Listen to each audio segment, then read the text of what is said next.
좋아요, 구독! 그러면 저희는 첫 종목부터 구조를 해보겠습니다.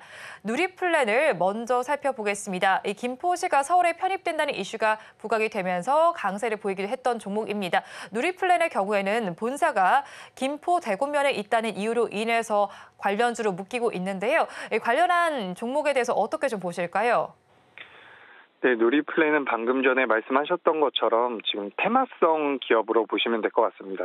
테마에 엮여서 변동성이 나오고 있는데 주가의 흐름 자체는 그렇게 나쁘진 않아요. 다만 말씀드렸던 것처럼 이거는 온전히 테마주로만 생각하시는 게 좋다라고 보고 있습니다. 지금 이제 시장에서 김포를 서울 쪽으로 편입한다라는 내용이 있죠.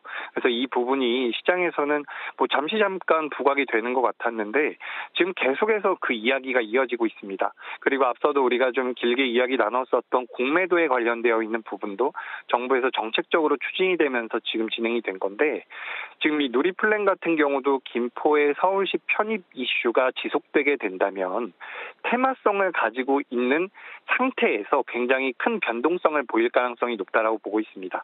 그래서 저는 이 기업을 내재 가치를 보고 앞으로의 성장성을 보고 진입한다라기보다는 현재 시장에서 이 정책과 좀 엮이면서 변동성이 나오는 이 테마성에 집중을 해야 된다라고 보고 있습니다. 그래서 오늘 주가 흐름이 좀 안 좋게 나오다가 지금 아래 꼬리가 어느 정도 달리고 있는데 이런 기업들은 우리 시청자분들 아마 매매하고 계신 투자자분들께서도 이거를 삼성전자라든지 SK하이닉스라든지 LG 에너지 솔루션처럼 생각하고 매매했을 가능성 굉장히 낮다라고 보고 있어요. 그렇기 때문에 좀 이 탄력적 변동성이 굉장히 큰데 그 변동성을 이용해서 수익을 내는 트레이딩 관점으로 보신다라고 한다면 전 누리플랜 그래도 괜찮다라는 의견을 드리도록 하겠습니다. 네, 누리플랜에서 테마주라고 정리를 해주셨는데 오늘 장중에만 변동을 서서 살펴봐도요. 지금 고가가 3%대 상승이었다가 저가로는 봤을 때 12%대 하락이었다가 지금은 또 7%대 하락 정도로 집계가 되고 있습니다. 이렇게 굉장히 변동성이 큰 종목인데 가지고 계신 분들께서는 어떻게 해야 하나 고민이 많으실 것 같거든요. 어떤 전략이 좋을까요? 네, 저는 일단 버티자라는 의견을 드리도록 하겠습니다. 오늘 변동성이 굉장히 크게 나오는데 이런 기업들 같은 경우는 우리가 방금 전에 상승 전환 가까이도 갔었다가 밀려 있는 상황인데 이런 기업 같은 경우는 제가 조금 팁을 드려보자면 내가 주식 매매를 하고 있는 전체 자금 중에서 일부 자금만을 매매하시는 게 좋습니다. 우리가 이제 우량주들 같은 경우는 내가 큰 비중으로 매수를 할 수도 있지만 굉장히 느리죠. 근데 이 느리다라는 것이 주가가 하락했을 때도 버틸 수 있는 원동력이 될 수가 있는데 이 누리플랜처럼 테마성을 가지고 움직이는 기업들 같은 경우는 변동성이 굉장히 크기 때문에 내가 비중을 많이 진입을 해서 보유하고 있다면 등락에 따라서 심리적으로 불안하기 때문에 대응이 온전하게 되기가 좀 어려운 경우가 굉장히 많습니다. 그래서 내가 매매하고 있는 전체 자금 중에서 일부 자금을 떼어내서 나 이 정도 자금 정도는 위아래로 5%씩 8%씩 움직여도 좀 버텨볼 만해 라고 생각되는 정도의 자금만 가지고 매매를 하신다면 저는 이런 기업들도 충분히 메리트가 있다라고 보고 있습니다. 우리가 전체적인 시장을 봤을 때 중장기적으로 투자하는 기업도 분명히 있겠지만 단기적으로 접근하는 기업들도 분명히 있다라는 거죠. 그것도 어쨌든 우리가 주식 투자를 통해서 시세 차익을 통해서 트레이딩을 통해서 얻을 수 있는 부분이기 때문에 이런 종목이라고 해서 무조건 안 좋다라고 테마성이 강한 종목이고 테마로 움직인다라고 해서 무조건 안 좋다라고 생각하실 게 아니라 비중 조절만 어느 정도 해주신다라고 한다면 누리플랜 같은 경우는 그래도 한 번 정도는 시세가 더 나올 것으로 판단을 하고 있습니다. 오늘 이제 공매도 관련돼서 2차 전지 관련주도 굉장히 많이 올라왔는데 이런 김포가 서울에 편입된다라는 내용이 좀 더 진척이 되는 모습이 나온다라고 한다면 순간적으로 굉장히 강하게 오를 수도 있겠죠. 그렇기 때문에 저는 일단 버티자의 의견을 드리고요. 손절가는 그래도 좀 지켜주셨으면 좋겠습니다. 손절가는 3,010원. 그리고 목표가 같은 경우는 제가 아까 전에 이 누리플랜을 봤을 때 주가가 굉장히 많이 하락을 해 있어가지고 제가 목표가를 3,600원으로 말씀을 드렸었는데 지금 아랫꼬리가 길게 달려버린 상황이라서 목표가는 3,800원으로 수정하도록 하겠습니다. 그래서 손절가는 3,010원, 목표가는 3,800원으로 말씀드리겠습니다. 네, 누리플랜에 대해서 버티자 의견을 일단 주셨고요. 손절 라인은 3,010원, 목표 주가는 3,800원 잡아주셨습니다. 그러면 저희 다음 종목도 구조를 해보겠습니다. 한국석유를 구조해 보겠습니다. 국제 유가가 약세를 보이면서 덩달아서 또 힘을 내지 못하는 것 같습니다. 또 최근에 발표된 실적을 봐도요. 영업이익이 좀 줄어든 것으로 나타났습니다. 그럼 상승할 만한 모멘텀은 없을까요? 네, 지금 한국석유 같은 경우도 앞서 보셨던 누리플랜과 비슷하게 테마주 성격이 굉장히 강하죠. 이스라엘과 팔레스타인이 전쟁이 터지면서 그 두 나라가 이제 산유국은 아닙니다. 하지만 중동 쪽에 대한 그런 긴장감을 계속해서 끌어올린다라는 이유 때문에 원유 가격이 90달러, 배럴당 90달러를 넘어서 100달러도 넘어갈 수 있다라는 내용들이 계속해서 나왔었죠. 하지만 실제로 원유 같은 경우는 WTI 같은 경우는 지금 계속해서 하향 안정화되고 있는 상황입니다. 그래서 현재 배럴당 81달러까지 빠져 있는 상황인데 여기서 다시 한번 90달러를 넘어가는 것은 쉽지 않을 것으로 보고 있습니다. 물론 이스라엘 쪽에서 확전이 된다든지 이란이 참전을 하면서 이 긴장감이 극에 달하게 된다면 다시 한번 올라올 가능성이 높지만 현재 돌아가고 있는 흐름상으로는 그러니까 이게 그 나라만 보는 것이 아니라 지금 달러의 흐름이라든지 미국의 국채 금리를 봤을 때 지금 글로벌 증시 자체가 좀 안정화가 되고 있는 상황이라는 거죠.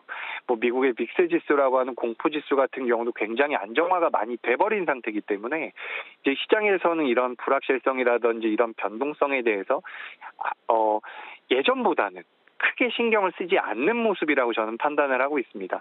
그렇기 때문에 한국석유 같은 경우는 당장에는 이제 주가가 단기적으로 오늘 7%, 8% 하락을 하다 보니까 오늘 바로 매도할 필요는 없다라고 보지만 그래도 앞서 보셨었던 누리플랜보다도 좀 더 타이트한 대응이 필요하다라고 보고 있습니다.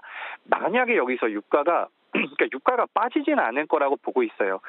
배럴당 80달러 이하로 빠지긴 어렵다라고 보고 있는데 올라가지 않는다라고 한다면 유가 상승이라는 명분을 가지고 유가 상승이라는 그 테마를 가지고 상승을 했었던 한국석유 같은 경우는 직전에 나왔었던 고점을 다시 한번 회복하는 것은 단기적으로 좀 어려울 가능성이 높다라고 보고 있습니다.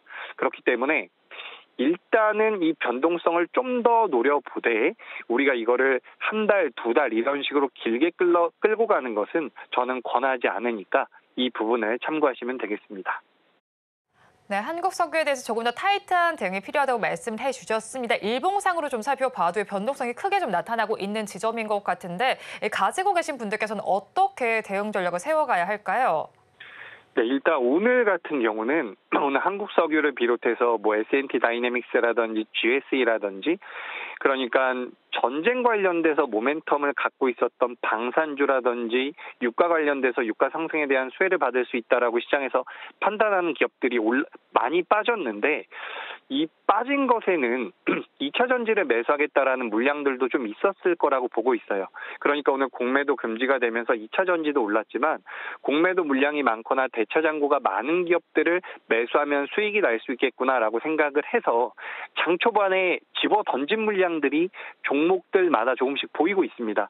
제가 봤을 때는 한국석유 같은 경우도 장 초반에 그런 물량이 좀 나왔다라고 보고 있어요. 그러니까 한 5% 밀릴 만한 상황이었는데 7%, 10%가 하락을 한 거죠. 그러니까 토매가 좀 나왔다라고 보고 있기 때문에 제가 말씀드렸던 것처럼 한국석유가 이스라엘 쪽에서 확전이 돼서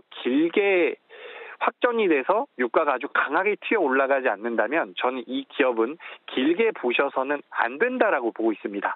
하지만 단기적인 흐름상으로는 오늘 토매가 좀 나왔다라고 보고 있기 때문에 전 일단 버티자의 의견을 드릴 거예요. 근데 이 버티자라는 의견이 중장기적인 의견은 아닙니다. 그래서 버티자라는 의견 드리고 손절가는 12,800원. 그리고 목표가 같은 경우는 제가 조금 정정을 해서 말씀드려보자면 15,000원 선으로 잡아드리도록 할게요. 15,000원 선. 지금 이게 14,250원이라서 제가 처음에 생각했었던 가격보다는 좀 높이 목표가를 잡아드리도록 하겠습니다. 중장기로 보실 종목은 아니라는 것을 꼭 명심하셨으면 좋겠습니다. 네, 한국석유 중장기적으로 보시긴 좀 어렵겠지만 단기적으로 버티자 전략 주셨고요. 가격 전략은 손절라인 12,800원, 목표 주가 15,000원 제시해 주셨습니다. 그러면 저희 마지막 종목도 구조를 해보겠습니다. 펩트론을 구조해 보겠습니다. 오늘 장중에 VI가 발동이 되기도 했습니다. 그래도 앞으로를 살펴보면요. 비만 치료제 시장이 좀 커질 것으로 보이는데 오늘의 하락을 기회로 봐도 괜찮지 않을까요? 네, 저도 이제 펩트론은 상대적으로 긍정적으로 보고 있습니다. 테마성이라고 하기에는 가지고 있는 기술력도 분명히 있고, 말씀하셨던 것처럼 지금 비만 치료제 쪽에 대한 메리트가 시장에서 아직까지 부각이 되고 있습니다. 왜 그러냐면 그 노보 노디스크라는 회사랑 일라이 릴리가 실제로 실적 발표를 했는데 굉장히 뛰어난 실적을 내놨다라는 거죠. 그래서 실적이 수반되고 있는 상태에서 아직까지도 수요보다 공급이 수요를 따라가지 못한다라고 해요. 그러니까 계속해서 판매가 지속될 가능성이 높고 그와 관련되어 있는 모멘텀은 시장에서 부각될 가능성이 높다라는 거죠. 펩트론 같은 경우는 우리나라에서 굉장히 대표적인 비만약 치료제라고 보시면 될 것 같은데 지금 이제 굉장히 중요한 위치에 놓여져 있다라고 판단하고 있습니다. 그래서 이 기업 같은 경우는 대응이 굉장히 중요할 거라고 보고 있으니까 이 대응에 대해서 제가 말씀드리는 대로 잘 대응을 하셨으면 좋겠습니다.